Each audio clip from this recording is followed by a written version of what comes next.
Hi guys, welcome to Pakistani father इंसान reaction में। उम्मीद करता हूं आप खैरियत से होंगे, जाओगे, खुश होंगे। आप यार मेरा नाम मुजाद है। मेरा नाम यार नजीर। आज का वीडियो बहुत ही बड़ा निकल कर आ रहा है। भारत की ऐसी भाई साहब खतरनाक फोर्सेस जो भाई साहब 5 मिनट में पाकिस्तान में घुस कर सकती है अपना ऑपरेशन कंप्लीट। 10 क्या बोल रहे हो? कौन सी है वो? अब जो 5 मिनट में पाकिस्तान में घुस कर अपना ऑपरेशन कंप्लीट कर सकती हैं। चलो वाच करेंगे अबे तभी कौन पता सी चलेगा। भाई साहब भारत ने बना ली है। चलो देखते हैं यार हाँ।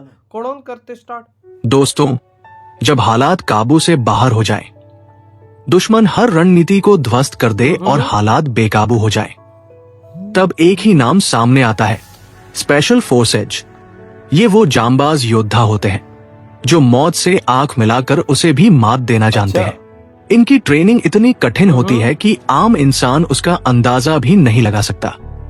हफ्तों तक बिना सोए, महीनों तक जंगलों और पहाड़ों में रहकर दुश्मन को उसके घर तक जाकर खत्म करना, यही है इनकी पहचान।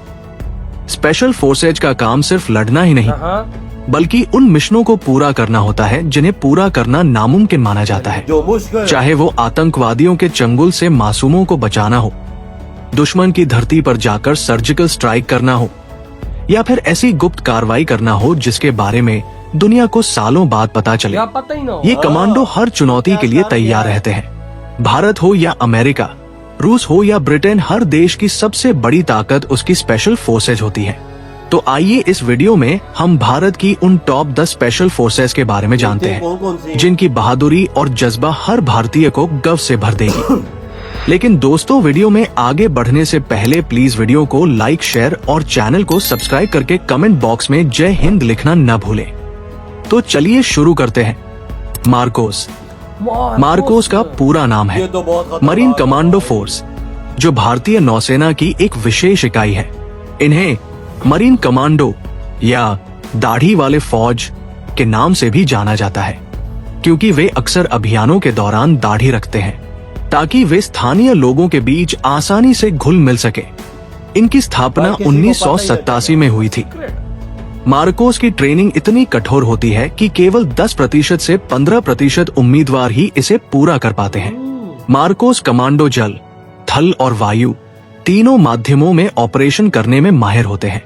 इनका मुख्य काम समुद्री अभियानों, आतंकवाद विरोधी और बंधकों को छुड़ाने जैसे मुश्किल कार्यों को अंजाम देना है। वे कश्मीर की वुलर झील में भी कई सफल ऑपरेशन कर चुके हैं, जिससे पता चलता है कि वे बर्फीले और ठंडे पानी में भी काम करने में सक्षम हैं। इनकी ट्रेनिंग दुनिया की सबसे कठिन ट्रेनिंग में से एक मानी जाती है। एनएसजी यानी राष्ट्रीय सुरक्षा गार्ड, जिसे अक्सर ब्लैक कैट कमांडो कहा जाता है, भारत की प्रमुख आतंकवाद विरोधी इकाई है। इसका गठन 1984 में ऑपरेशन ब्लू स्टार के बाद हुआ था। एनएसजी का मुख्य काम भारत में आतंकवाद को खत्म करना, अपहरण और बंधक संकट जैसी स्थितियों को संभालना है। ये कमांडो बेहद तेज और सटीक कार्रवाई के लिए जाने जाते हैं। इनकी ट्रेनिंग दुनिया की सबसे कठिन ट्रेनिंग में से एक मानी जाती है। केवल इंडियन आर्मी और पैरामिलिट्री के सबसे बेहतरीन जवान ही एनएसजी का हिस्सा बनते हैं। 26/11 मुंबई हमलों और पठानकोट एयरबेस हमले के दौरान इनकी भूमिका बहुत महत्वपूर्ण थी, जहां उन्होंने आतंकियों का सफलतापूर्वक मुकाबला किया और नागरिकों को बचाया। Para SF, para special forces भारतीय सेना की सबसे पुरानी और सबसे प्रसिद्ध स्पेशल फोर्स है। इनकी स्थापना 1966 में हुई थी और ये भारतीय सेना के पैराशूट रेजिमेंट का हिस्सा है। इनका आदर्श वाक्य है, शत्रु के भय से परे पैरा एसएफ कमांडो किसी भी प्रकार के वातावरण में, जैसे रेगिस्तान, पहाड़, जंगल और बर्फीले इलाकों में, गुप्त और तेज गति वाले ऑपरेशन करने में माहिर है। इनका प्रशिक्षण बहुत कठोर होता है, जिसमें उन्हें पैराशूट जंपिंग, गुरिल्ला युद्ध और दुश्मन की रेखाओं के पीछे लंबे समय तक रहने की ट्रेनिंग दी जाती है। पैरा एसएफ ने 1971 के भारत पाक युद्ध, 1999 के कारगिल युद्ध और 2016 के सर्जिकल स्ट्राइक में अपनी बहादुरी दिखाई। उड़ी हमले के बाद जब भारतीय सेना ने पाकिस्तान में घुसकर आतंकियों को खत्म किया, तो उस ऑपरेशन का नेतृत्व पैरा एसएफ ने किया था। Garud commando force, Garud commando force भारतीय वायुसेना की विशेष इकाई है, जिसका गठन 2004 में हुआ था। इसका नाम हिंदू पौराणिक कथाओं के गरुड़ पक्षी पर रखा गया है, गरुड़ पक्षी जो बहुत शक्तिशाली और तेज माना जाता है। गरुड़ कमांडो का मुख्य काम वायुसेना के महत्वपूर्ण ठिकानों और हवाई पट्टियों की सुरक्षा करना है। इसके अलावा गरुड़ कमांडो को आतंकवाद विरोधी ऑपरेशन, बंधक छुड़ाने, एयरक्राफ्ट हाईजैक रोकने और हाईटेक हथियारों के इस्तेमाल की ट्रेनिंग दी जाती है। इनकी ट्रेनिंग में आर्मी और नेवी की मदद भी ली जाती है। गरुड़ कमांडो अपनी लंबी और कठिन ट्रेनिंग के लिए जाने जाते हैं, जो लगभग 72 हफ्तों तक चलती है, 72 जो भारत की किसी भी स्पेशल फोर्स की सबसे लंबी ट्रेनिंग अवधि है। ये उन्हें हवाई सुरक्षा और बचाव कार्यों के लिए पूरी तरह तैयार करती है। घातक फोर्स।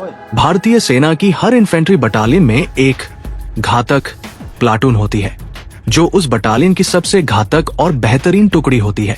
इस प्लाटून में सबसे मजबूत, तेज और बहादुर सैनिक चुने जाते हैं।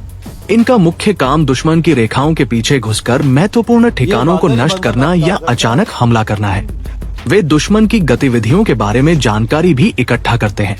इनकी ट्रेनिंग बहुत कठोर होती है, जिसमें युद्ध के हर पहलू जैसे निहत्थे युद्ध, पहाड़ों पर चढ़ना और गुप्त रूप से दुश्मन के पास पहुंचना शामिल है। कारगिल युद्ध और अन्य सीमा पार अभियानों में इनकी भूमिका बहुत ही निर्णायक रही है। आज घातक फोर्स भारतीय सेना की अग्रिम पंक्ति में खड़ी वह ताकत है जो हमेशा दुश्मन के लिए डर का कारण बनी रहती है। कोबरा। सीआरपीएफ कोबरा का पूरा नाम है commando battalion for resolute action, और ये सीआरपीएफ यानी केंद्रीय रिजर्व पुलिस बल की एक स्पेशल फोर्स है। इसका गठन 2008 में विशेष रूप से नक्सलियों और माओवादियों के खिलाफ जंगलों में ऑपरेशन करने के लिए किया गया था। कोबरा कमांडो जंगल युद्ध में बहुत ही कुशल होते हैं और गुरिल्ला युद्ध रणनीति में माहिर है। ये यूनिट छिपकर हमला करने और लंबे समय तक जंगल में दुश्मन का पीछा करने की क्षमता रखती है। इनका प्रशिक्षण उन्हें हर तरह के खतरों से निपटने के लिए तैयार करता है, जिससे वे देश के सबसे दुर्गम और खतरनाक इलाकों में भी सफलतापूर्वक काम कर पाते हैं। पिछले एक दशक में कोबरा फोर्स ने छत्तीसगढ़, झारखंड और बिहार जैसे नक्सल प्रभावित इलाकों में कई सफल ऑपरेशन किए हैं। इस फोर्स ने जंगलों में नक्सलियों के कैंप नष्ट किए और कई बड़े कमांडरों को मार गिराया। आज कोबरा फोर्स को देश के सबसे घातक काउंटर इंसर्जेंसी कमांडो में गिना जाता है, जो नक्सलवाद की रीढ़ तोड़ने के लिए हमेशा तैयार रहते हैं। स्पेशल फ्रंटियर फोर्स यानी एसएफएफ। ये स्पेशल फ्रंटियर फोर्स एक गुप्त और विशिष्ट बल है जिसका गठन 1962 के भारत चीन युद्ध के बाद हुआ था। ये फोर्स रॉ के अधीन काम करती है और सीधे प्रधानमंत्री और राष्ट्रीय सुरक्षा सलाहकार को रिपोर्ट करती है, और इसका मुख्य काम गुप्त अभियानों को अंजाम देना है। इसमें ज्यादातर तिब्बती शरणार्थी और गोरखा सैनिक शामिल होते हैं, जो पहाड़ों और ऊंचाई वाले क्षेत्रों में युद्ध करने में विशेष रूप से कुशल हैं। वे सीमा पार टोही, गुरिल्ला युद्ध और आतंकवाद विरोधी अभियानों में शामिल होते हैं। उनकी पहचान और अभियानों को बहुत गोपनीय रखा जाता है। 1971 के युद्ध और कारगिल युद्ध जैसे कई महत्वपूर्ण अभियानों में इनकी भूमिका को सराहा गया है। यार ये सारी स्पेशल प्रोटेक्शन ग्रुप यानी एसपीजी। ये स्पेशल प्रोटेक्शन ग्रुप भारत का सबसे प्रतिष्ठित और उच्च सुरक्षा बल है। इसका मुख्य काम भारत के प्रधानमंत्री, उनके परिवार और पूर्व प्रधानमंत्रियों की सुरक्षा करना है। 1984 में इंदिरा गांधी की हत्या के बाद इसका गठन 1988 में हुआ था। एसपीजी कमांडो अपनी तेज प्रतिक्रिया, उच्च स्तरीय प्रशिक्षण और अत्याधुनिक उपकरणों के लिए जाने जाते हैं। उनकी ट्रेनिंग में शारीरिक दक्षता के साथ साथ खुफिया जानकारी इकट्ठा करना और अचानक आने वाली स्थितियों से निपटना भी शामिल है। एसपीजी कमांडो हमेशा प्रधानमंत्री के साथ रहते हैं और किसी भी परिस्थिति में उन पर हमला होने से रोकने की जिम्मेदारी उठाते हैं। इनके पास सबसे आधुनिक हथियार, बुलेट प्रूफ वाहन और हाईटेक गैजेट्स होते हैं। आज एसपीजी भारत की सबसे महत्वपूर्ण सुरक्षा एजेंसी है, जो देश के प्रधानमंत्री को किसी भी खतरे से बचाने के लिए हर समय तैयार रहती है। फोर्स वन महाराष्ट्र पुलिस की एक विशेष कमांडो यूनिट है, जिसका गठन 26/11 मुंबई हमलों के बाद 2009 में हुआ था। इसका मुख्य उद्देश्य मुंबई जैसे महानगर में आतंकवादी हमलों और आपातकालीन स्थितियों से तेजी से निपटना है। इसका गठन इस बात को ध्यान में रखकर किया गया था कि मुंबई जैसे शहर में NSG के पहुंचने में समय लग सकता है। फोर्स 1 कमांडो को शहरी युद्ध, आतंकवाद विरोधी अभियानों और बंधक संकट को हल करने के लिए प्रशिक्षित किया जाता है। वे सबसे आधुनिक हथियारों और तकनीक का उपयोग करते हैं और शहर की सुरक्षा में एक महत्वपूर्ण भूमिका निभाते हैं। भारत तिब्बत सीमा पुलिस यानी ATBP ये देश की सबसे बहादुर और मजबूत फोर्स में से एक है। इसकी स्थापना 1962 के भारत चीन युद्ध के बाद की गई थी। दुश्मन को जवाब देने और ऊंचाई वाले इलाकों की सुरक्षा के लिए बनाई गई ये फोर्स आज भी हिमालय की बर्फीली चोटियों पर तैनात रहती है। सोचिए, जहां इंसान सांस लेने में भी मुश्किल महसूस करता है, वहां 9,000 से 18,000 फीट की ऊंचाई पर ये हिमवीर दिन रात हमारी सीमाओं की रक्षा करते हैं। ITBP के कमांडो सिर्फ सीमा पर तैनात नहीं रहते, बल्कि आतंकवाद रोधी अभियानों, आपदा राहत और रेस्क्यू मिशन में भी सबसे आगे रहते हैं। कड़कड़ाती ठंड, बर्फीले तूफान या दुश्मन का खतरा कुछ भी इनके हौसले को नहीं तोड़ पाता। सच कहा जाए तो ITBP हमारे देश की बर्फीली ढाल है, जो हर पल ये सुनिश्चित करती है कि भारत की सरहदें सुरक्षित रहें।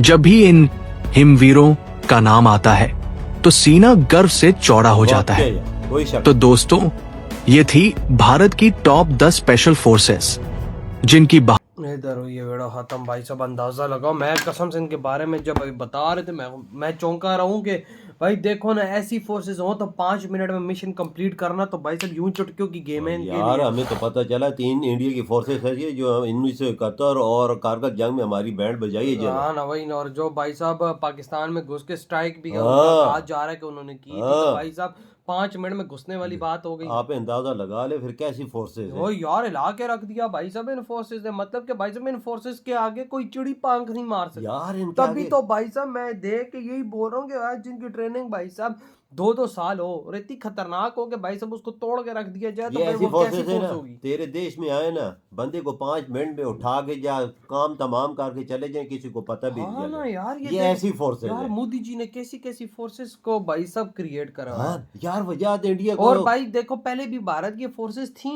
हाँ। लेकिन मोदी जी के आने के बाद ये और शक्तिशाली हुए, क्योंकि मोदी जी ने इनको एडवांस इक्विपमेंट दिया, हाँ एडवांस फैसिलिटीज हाँ, जिसकी वजह से advance- आज देखो ना वो किस तरह के लेवल पे जा रहे हैं। बिल्कुल वजह ऐसी फोर्सेस हमारे पास नहीं है। वजह ये बता यार देखो, हमारे पीएम के साथ भाई इस तरह की फोर्स मैंने नहीं देखी है। यार मोदी जी के साथ ब्लैक कोट पैंट में घूम रहे होते हैं यार, लेवल पता लगता है किसी देश का प्राइम मिनिस्टर है। बर वजह है इनके पास चिड़ी पर भी नहीं मार सकती है। चिड़ी भी आए ना, चिड़ी नजदीक भी नहीं जा सकती है, फिर बंदा तो दूर की बात है। बिल्कुल ये ऐसे नहीं ना, ऐसे नहीं, इनके पास बंदा जाए तो उसकी चीथड़े भी नजर बिल्कुल। नहीं आए। हमारे वो प्राइम मिनिस्टर आर्मी होती है, लेकिन यार वो चीज उस लेवल पे मजा करते हैं कि काले कोट पैंट वाले और भाई लेवल की चीजें हो तो भाई एक प्रोफेशनल चीज पता चलता है कि किसी देश का प्राइम मिनिस्टर है, इसके साथ फोर्सेस है भाई, ब्लैक कोट पैंट में वो भी भाई। तो यार आपकी क्या थॉट है इन फोर्सेस के बारे में? इधर ही वीडियो तुम करते तो हो। बाय।